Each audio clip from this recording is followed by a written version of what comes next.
ከመሲሁ ጋር በምናደርገው ጉዞ ብዙዎቻችን ስለምንረሳው አንድ ነገር ማውራት እፈልጋለሁ። በእምነት በመናገርና የእሱን ምሳሌ በመከተል መካከል ስላለው ልዩነት። ዛሬ ክርስቲያኖች ራሳቸውን የክርስቶስ ተከታዮች ብለው ይጠሩታል። ነገር ግን ብዙዎች እንደ እርሱ አይኖሩም። እርሱ ሕግን ጠብቋልና የእግዚአብሔርን ቃል ፍጹም በሆነ መልኩ ታዘዘ። እኛ ግን አላስፈለገንም። እርሱ ምሳሌ ነበር።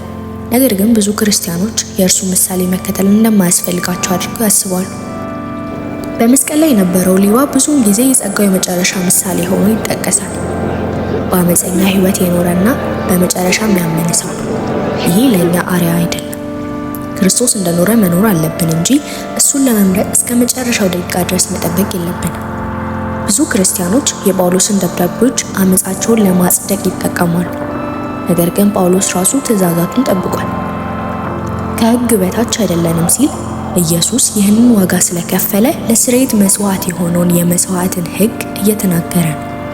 ይሄ ማለት ግን የአምላክን ትእዛዛት ችላ እንላለን ማለት አይደለም።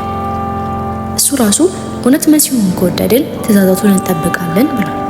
ከሃዲዋ ቤተ ክርስቲያን ከእውነት የራቀች ነች። ብዙ ሰዎች ጸጋን እንደ ምክንያት አድርገው የእግዚአብሔርን ሕግ ጥለው በአመፅ ውስጥ ይኖራሉ። ነገር ግን መሲሁን በእውነት የምንወደው ከሆነ ትእዛዙን ለመጠበቅ እንጥራለን። አንዳንዶች ትእዛዙ እግዚአብሔርን መውደድና ሌሎችን መውደድ ብቻ ነው ብለው ይከራከራሉ።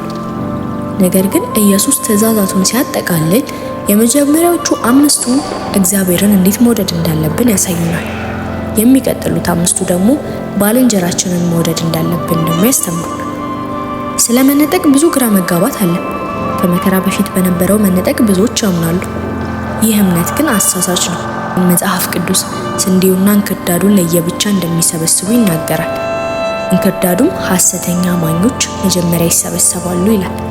ከቅዱሳት መጽሐፍት ጋር የማይስማሙ ትምህርቶችን ሙጥኝ ማለት ማቆም አለብን። ወደ ሮሜ ሰዎች 12:2 አእምሯችንን እንድንለውጥ እንጂ ከዚህ ዓለም ጋር እንዳንመሳሰል ይነግረናል። ያዕቆብ 4:4ም ከዓለም ጋር መወዳጀት የእግዚአብሔር ጠላቶች እንድንሆን ያደርገናል በማለትም ያስጠነቅቃል። በጣም ብዙ ክርስቲያኖች ከዓለም ጋር ተጣብቀዋል። ፖለቲካ፣ የሲቪል መብቶችና ምድራዊ አጀንዳዎች። እኛ እዚህ ያለነው ይህንን ዓለም ለማስተካከል አይደለም፣ ነገር ግን የእግዚአብሔርን ፍቃድ ለመከተል። ዓለም ወደ ጥፋት እያመራች ነው እና ደግሞ ከእርሱ ጋር ያለንን ትስስር መተው አለብን። አሁን ያለው የእኩልነትና የዜጎች መብት መገፋፋት ከእግዚአብሔር ፍቃድ ውጪ በሆነ አጀንዳ ተወስዷል። ብዙ ራሳቸውን ክርስቲያን ነን የሚሉ ሰዎች ሳያውቁት ዓለማዊ አጀንዳዎችን በማራመድ በእግዚአብሔር ላይ ማመፅን እየደገፉ ነው። በዓለም ስርዓቶች ውስጥ መሳተፍ ማቆም አለብን።